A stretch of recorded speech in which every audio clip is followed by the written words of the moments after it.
మన ముకుందాలో Christmas and new year offer విఏపై ఫ్లాట్ 10% తగ్గింపు. వివరాలకి సంప్రదించండి.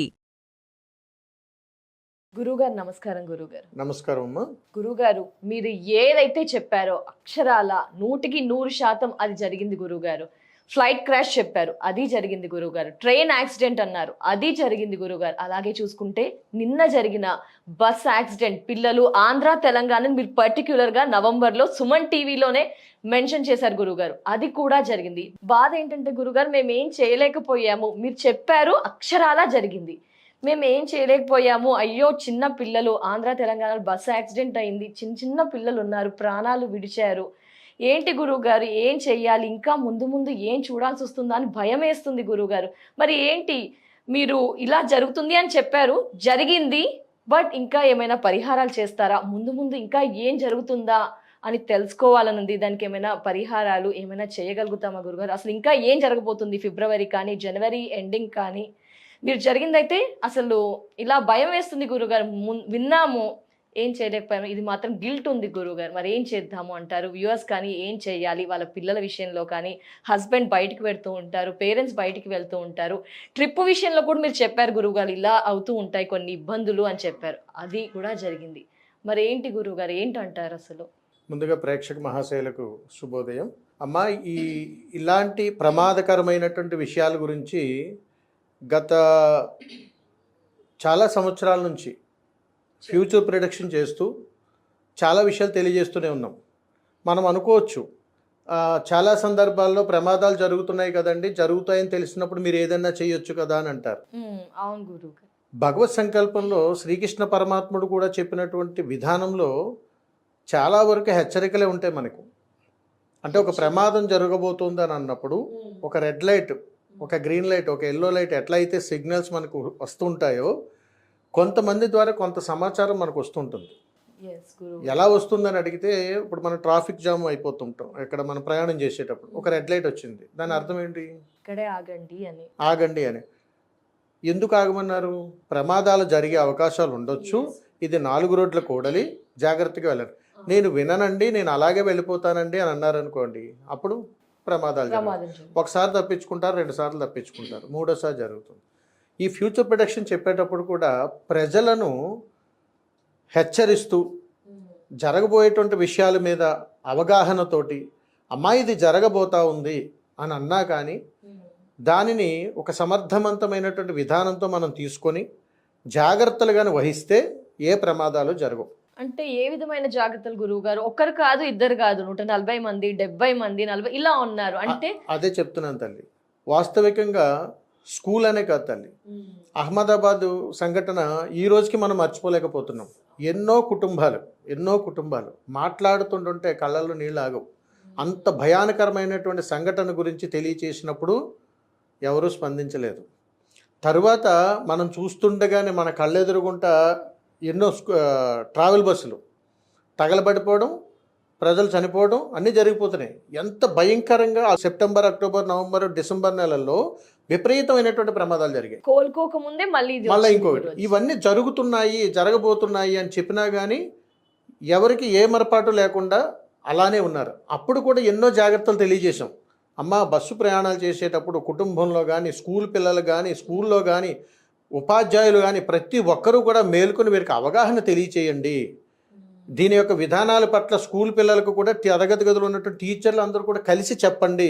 ప్రయాణాలు చేసేటప్పుడు ఇలా ఉండాలని చిన్న వయసు నుంచి వీళ్ళకి నూరు పోస్తే భవిష్యత్తులో భావితరాల్లో వాళ్ళకి అవి నాటుకుపోతాయి. మనం ఏంటంటే ఏదో ఊరు వెళ్ళిపోవాలి, తొందరగా వెళ్ళిపోవాలి, గబగబా వెళ్ళిపోవాలని చెప్పి దాని యొక్క విధానాలు ఏం పట్టించుకోకుండా వెళ్ళిపోతున్నాం. ఉదాహరణకు ఒక 60 మంది బస్సు ప్రయాణం చేస్తే 60 మంది జీవితాలు ఒక డ్రైవర్ చేతిలోనే ఉంటాయి. ఇతను మానసికంగా సందిగ్ధంగా ఉన్నాడా లేదా అనేటువంటిది యాజమాన్యానికి అవసరం లేదు. కానీ అతని యొక్క స్థితిగతులు ఎలా ఉన్నాయి, ఇతను ఆరోగ్య స్థితి ఎలా ఉన్నది, ఒక బస్సు ఫిట్నెస్ చూసినట్టు మనిషి కూడా ఫిట్నెస్ చూడాలి కదా. అది చూడకుండా చేసేటువంటి ప్రయాణాల ద్వారా ఇలాంటి తప్పిదాలు జరుగుతాయి. ఉదాహరణకు డ్రైవర్ని చేసేటువంటి వాళ్ళు మద్యపానం తీసుకోకూడదు, ఆర్థిక పరమైనటువంటి ఇంటెన్షన్స్కి అస్సలు లోనవ్వకూడదు, కుటుంబ తగాదాల మధ్యలో అసలు ఉండకూడదు. ఇలాంటి దౌర్భాగ్య స్థితిలో ఉండి కూడా 60 మంది జీవితాలు నా చేతిలో ఉన్నాయని ఆలోచించకుండా ఏదో ఆ రాత్రికి పని అయిపోతుందో, ఆ రోజు కూల్ డబ్బులు వస్తాయనేటువంటి ఒక ఆలోచనతో వీళ్ళు చేసేటువంటి ప్రయాణం ద్వారా ఎన్నో కుటుంబాలు రోడ్డు మీద పడిపోతున్నాయి.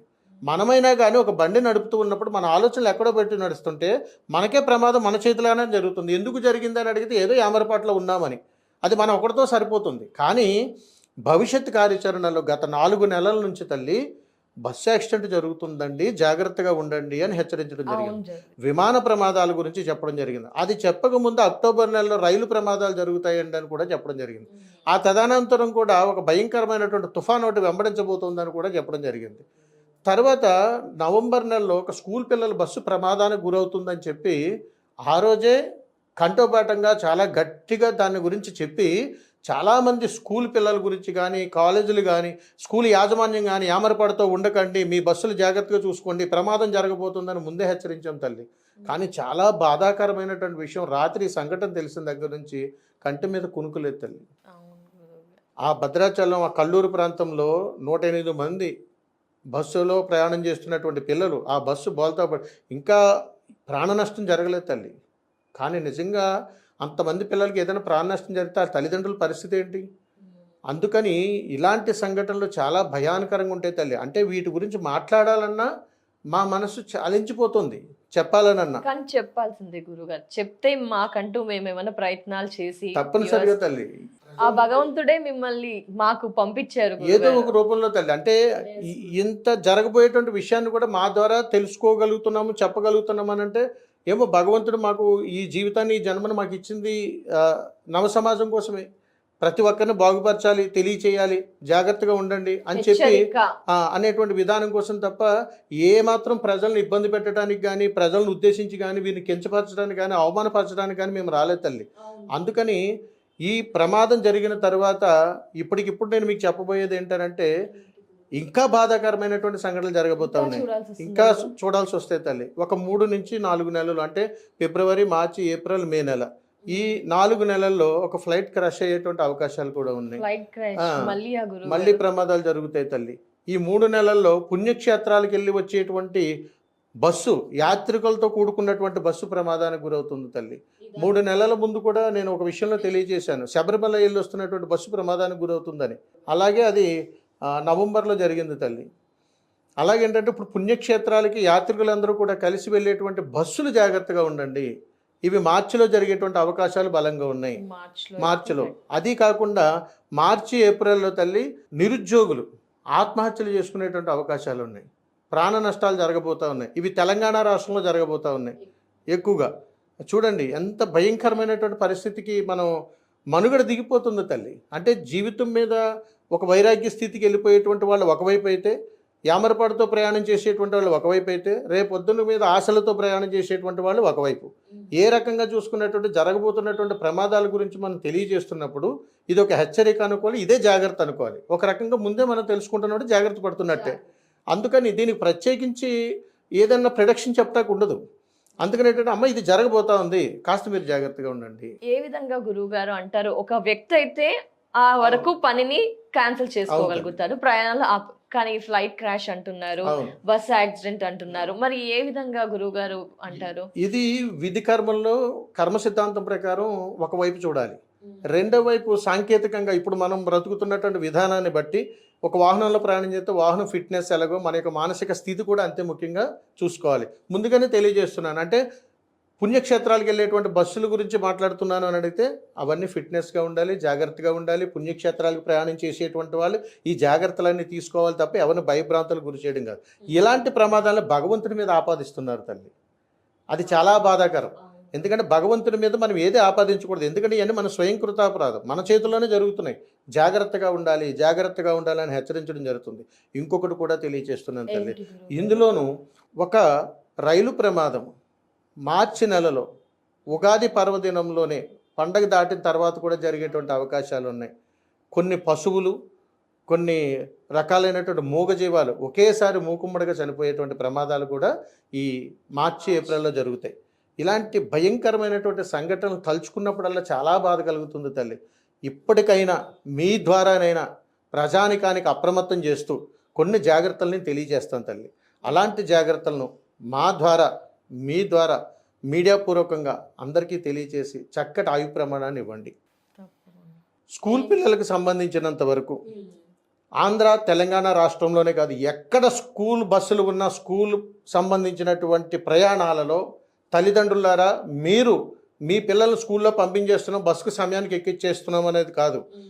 మీరు స్కూలు వాళ్ళు ఏర్పాటు చేస్తున్నటువంటి పేరెంట్స్ మీటింగ్ అటెండ్ అయినప్పుడు ఆ బస్సు ప్రయాణాల గురించి కానీ, పిల్లల్ని ఎలా తీసుకెళ్తున్నారు, ఎలా తీసుకొస్తున్నారు అనేటువంటి విషయం గురించి కానీ, బస్సు డ్రైవర్ల యొక్క డ్రైవింగ్ విధానాల గురించి కానీ తల్లిదండ్రులుగా మీకు కూడా కాస్త అవగాహన ఉండాలి. ఆ వ్యక్తి మీద కూడా అవగాహన ఉండాలి. ఇది స్కూల్ యాజమాన్యానికి తప్పనిసరిగా తీసుకుని వెళ్ళాలి. స్కూల్ పిల్లలు బస్సు డ్రైవర్లు కూడా చాలా ర్యాష్గా డ్రైవ్ చేస్తున్నారు. రెండవది, స్కూల్ యాజమాన్యం కూడా ఒక పర్టికులర్గా పర్మనెంట్గా ఒక అర్హత కలిగినటువంటి డ్రైవర్లను పెట్టుకోవట్లేదు. ఏం చేస్తున్నారని అడిగితే ఏదో రకంగా ఇన్స్టెంట్గా టెంపరీ జాబ్స్, ఎక్కడో రిటైర్ అయిపోయిన వాళ్ళు, వయసు అయిపోయిన వాళ్ళు, లేకపోతే కుదరలేనటువంటి వాళ్ళు, ఫిట్నెస్ లేనటువంటి వాళ్ళకి అదన్నీ చూడట్లేదు. బస్సుకి డ్రైవర్ కావాలంతే అనేటువంటి కాన్సెప్ట్లో ఎవరో ఒకరు తీసుకొచ్చి పిల్లల్ని తీసుకొచ్చి స్కూల్లో డ్రాప్ చేసి వెళ్ళిపోయి మళ్ళీ సాయంకాలం వాళ్ళకి ఏ పనులున్నా ఒకవేళ ఆ డ్రైవర్ రాకపోతే ఇంకో డ్రైవర్ ఎవరో ఒకరు పెట్టి అది నడిపించేస్తున్నారు తప్ప ఆ డ్రైవర్కి కావాల్సినటువంటి కనీసపు అర్హతలు ఉన్నాయా లేదా? అంతమంది పిల్లల్ని అతని చేతిలో పెడుతున్నారు. ఏదైనా ప్రమాదం జరిగితే ఒక్కరు కాదు, ఇద్దరు కాదు, 40 అయిపోయిన తర్వాత దాకా ఎవరు ఏం చేయలేం తల్లి. జరగక ముందు చెప్తున్నటువంటి విషయాల పట్ల తల్లిదండ్రులు ఇది బాధ్యత వహించి ప్రతి స్కూల్లోనూ కూడా మీ పిల్లల్ని స్కూల్లో పంపిస్తున్నారు, బస్సులో పంపిస్తున్నట్టు ఆ బస్సు కావాల్సినటువంటి విధానాలన్నీ మీ దగ్గర సంపూర్ణమైనటువంటి అవగాహన ఉండాలి. ఖచ్చితమైన అర్హతలు. అలాగే మనం ఏదైనా ట్రావెల్ చేస్తున్నప్పుడు, బయటికి వెళ్తున్నప్పుడు డ్రైవర్ యొక్క హిస్టరీ కూడా ఇవ్వాలి తల్లి.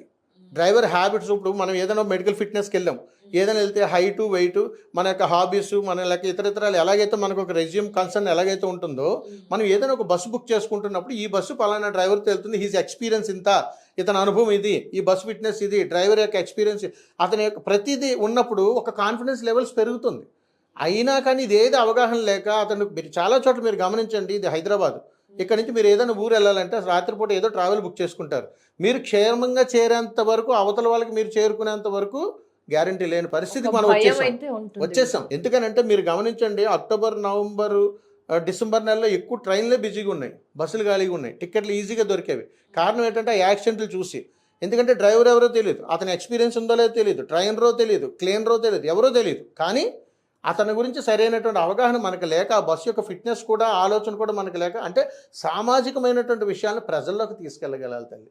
ఒక ఆర్టీఓకి సంబంధించిన విషయాన్ని ఒక ప్రజలకు వాళ్ళ క్యాంపైన్స్ ద్వారా బస్సులు ఎలా ఉంటాయి, ప్రయాణాలు ఎలా చేయాలి, ట్రావెల్స్ అంటే ఎలా ఉంటాయి, లాంగ్ జర్నీ చేసినప్పుడు బస్సు యొక్క ఫిట్నెస్లు ఎలా ఉంటాయి అని చెప్పి ప్రతిదీ గైడ్ చేయాలి. అమ్మ, మనం ఏదన్నా ఇప్పుడు లాంగ్ జర్నీ 2-3 రోజులు ఉండటానికి వెళ్తున్నప్పుడు అన్నీ సమకూర్చుకుంటాం కదా తల్లి.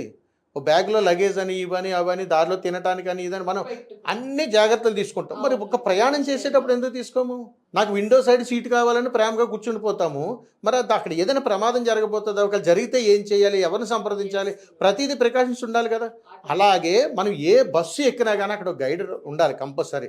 ఏమంటే మీకు ఏదైనా ప్రమాదం జరిగితే ఇలా రావాలి, ఫైర్ యాక్సిడెంట్ అయితే బస్సులు ఎలా తప్పించుకోవాలి, ఎగ్జిస్టింగ్ విండో ఎలా ఉంటుంది, మీరు ఎలా పరిగెత్తుకుంటూ రావాలని ఎవరున్నారు తల్లి చెప్పేవాళ్ళు? ఏ బస్సు అయినా మీరు వెళ్ళి చూడండి, ఎవరూ చెప్పరు.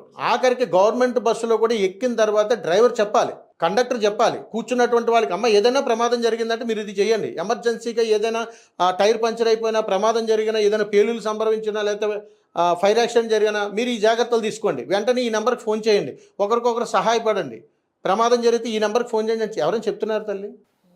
లేదు. ఇవన్నీ తలుచుకుంటే బాధ కలుగుతుంటుంది. కనీసం ఇలా చేసుకోగలిగితే 100 మందిని, కనీసం 10 మందిని మనం బాగు చేయగలుగుతాం. అందుకని ఇది మన ఇంటి నుంచే మార్పు ప్రారంభం అవ్వాలి.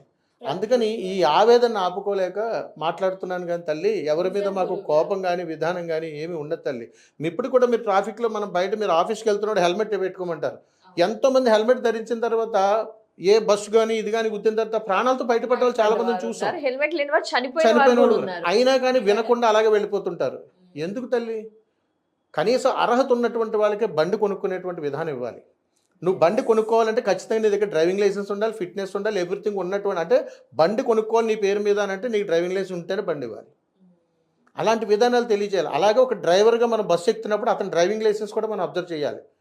అతనికి అది ఎక్స్పైర్ అయిపోయిందా, అతనికి ఏముంది, ఏ లైసెన్స్ ఉంది, అతని ఫిట్నెస్ ఏంటి, ఏజ్ ఎంత, అతనికి డ్రింకింగ్ హ్యాబిట్ ఉందా, లేకపోతే స్మోకరా, ఎవ్రీథింగ్ తెలియాలి. అంటే ఒక డ్రైవర్ కావాల్సిన ఫిట్నెస్ ఎవ్రీథింగ్ అక్కడ డిస్ప్లే చేయగలిగితే, ఈవెన్ ఆటో కూడా అంతే తల్లి. జీవనోపాధి కోసం, బతుకు తెరువు కోసం ఆటోలు ఎక్కించుకుని, ఆటోలు 20 మంది 30 మందిని ఎక్కించి దాన్ని ఎలా నడపాలో కూడా తెలియనటువంటి పరిస్థితుల్లో ఏదో జీవనోపాధి కోసం చేసే ప్రయాణంలో గాల్లో కలిసిపోతున్నాయి ప్రమాదాలు. మనం ఎన్నో చూస్తున్నాం ఈ మధ్యకాలంలో. రోడ్డు దాడుతుండగా వచ్చి గుద్దేసుకుంటున్నారు, ఒకరికొకరు ప్రమాదాలు జరిగిపోతున్నాయి. ఇవన్నీ ఎలా కాపాలి? ఒక ఆటో తీసుకున్నామంటే 150 రూపాయలు, 30 రూపాయలు, 100 రూపాయలు కిరాయికి మాట్లాడుకుని ఆటో తీసేసుకుంటాం. నీ మనసులో బాధలు ఉన్నాయని చెప్పి, కుటుంబంలో ఇబ్బందులు ఉన్నాయని చెప్పి పూర్తిగా మందు తాగేసేసి ఒక 20 మందిని ఎక్కించుకుని వెళ్ళి దేనాన్ని గుద్దేస్తున్నాం. అంటే ఇక సమాజం ఎట్టిపోతుంది? మనం ఎలాంటి జాగ్రత్త ఎంత చెప్పినా ఏం జరుగుతుంది? దీనికి యజ్ఞాలు చేసినా, యాగాలు చేసినా, ఇంకొకటి చేసినా ఈ ప్రమాదాలు ఆగవు. కానీ ఏదైతే జాగ్రత్తలు చెప్తున్నానో అదే మహాయాగం. అదే అండి. ఏదైతే జాగ్రత్తలు తెలియజేస్తున్నానో, ఏదైతే ఆవేదనను మీ ముందుంచుతున్నానో, ఏ జాగ్రత్తలు అయితే మీరు తీసుకోవాలని నేను తెలియజేస్తున్నానో అదే చక్కటి పరిహారాలుగా మనం తీసుకొని భావితరాలకు బాసటగా మనం తెలుసుకుని ఉన్నప్పుడు మనం ప్రయాణం చేయకపోయినా మన చుట్టూ ఉన్న 10 మందిని మనం ఎడ్యుకేట్ చేయగలిగితే ఖచ్చితంగా దీన్ని మనం నివారించడం వల్ల గురుగారు ఇక్కడ చిన్న ప్రశ్న, అంటే కర్మను ఎవరు తప్పించలేరు అంటారు కదా, మరి ఆ విషయానికి వస్తే ఏంటి గురువు గారు? అది కూడా తప్పించవచ్చు తల్లి. ఎలాగని అడిగితే తల్లి, ఒక వ్యక్తి ఉదాహరణ తెలియజేస్తున్నాను. ఉదయం ఒకలా ఉంటాడు, మధ్యాహ్నం ఒకలా ఉంటాడు, సాయంత్రం ఒకలా ఉంటాడు. రాత్రిపూట కొట్లాడుకున్నటువంటి దంపతులు కానీ, ఇంట్లో జరిగినటువంటి సంఘటనలు కానీ ఉదయానికి ఉండవు. ఎందుకనంటే అది ఆవేశంగా, క్షణికావేశంలో జరిగేటువంటి విధానం మనం చాలా మందిలో చూస్తుంటాం. అంటే ఒక ప్రమాదం ఏమరపాటు జరగడానికి గంటలు గంటలు పట్టదు తల్లి. ఒక 2-3 సెకండ్లు అవును. ప్రాణం పోవడం కూడా అంతే. క్షణికావేశంలో తీసుకునేటువంటి నిర్ణయాలు కర్మ నుంచి ఎవరు తప్పించుకోలేరని చెబుతారు. యాదృచ్ఛికంగా జరిగే వాటికి కర్మకు సంబంధం లేదు. లేదా అది గురుగారు? అందుకని ఏంటంటే, నేను ఆత్మహత్య చేసుకోవాలని నా మనసులో కోరిక పుడితే ఎప్పటికైనా నేను ఆత్మహత్య చేసుకుంటాను. రెండవది, ఎప్పుడైనా నేను ప్రయత్నం చేసి విఫలమయ్యి బ్రతికేసాను అని అనుకోండి, నాకు అది చాలా ఈజీ అయిపోతుంది. కాబట్టి మరణం నా చేతిలోనే ఉంది, నేను ఎప్పుడైనా సరే చనిపోవచ్చు అని ఫిక్స్ అయిపోయి ఏ చిన్న ఇన్సిడెంట్ జరిగినా వీళ్ళు ఆత్మహత్య వైపు వెళ్ళిపోతుంటారు. అది చాలా ఈజీ అయిపోతుంది. అందుకని ప్రమాదం ఒక్కసారి ఫేస్ చేసినటువంటి వాడికి రెండవసారి చాలా తేలిగ్గా ఉంటుంది. మనం గమనించండి తల్లి, బస్సు ప్రమాదంలో కొంతమంది బయటపడ్డారు. కాలిపోతున్నటువంటి బస్సులోంచి కొంతమంది ప్రాణాలతో బయటపడ్డారు. అది వాళ్ళని చాలా ఆత్మస్థైర్యం తీసుకొచ్చి రెండో ప్రమాదం నేను ఈజీగా బయటకు వచ్చేస్తాను అనేటువంటి ఒక విధానాన్ని తీసుకొస్తుంది. వీళ్ళు జరిగినటువంటి విధానాన్ని 10 మందిని వీళ్ళు ఎడ్యుకేట్ చేయగలిగారు అనుకోండి, కర్మ సిద్ధాంతం కాదు కదా, ఏ సిద్ధాంతం పనిచేయదు. వీళ్ళు అద్భుతమైనటువంటి జీవన విధానాన్ని కొనసాగిస్తారు. అందుకని జీవితకాలంలో కర్మ సిద్ధాంతం గురించి మీరు అన్నారు కాబట్టి గుర్తుపెట్టుకోండి, ఎప్పుడైనా కానీ ఎవడైనా చనిపోతేనే మన శ్మశానానికి వెళ్ళటం కాదు. చనిపోయిన వాళ్ళు చూసి మనం ఆనందపడిపోవడం, బాధపడిపోవడం కాదు. నీ జీవితకాలంలో కాస్త సమయం అవకాశం కుదిరితే ఒక అర్ధగంట, గంట శ్మశానం వైపు తిరిగి చూడండి.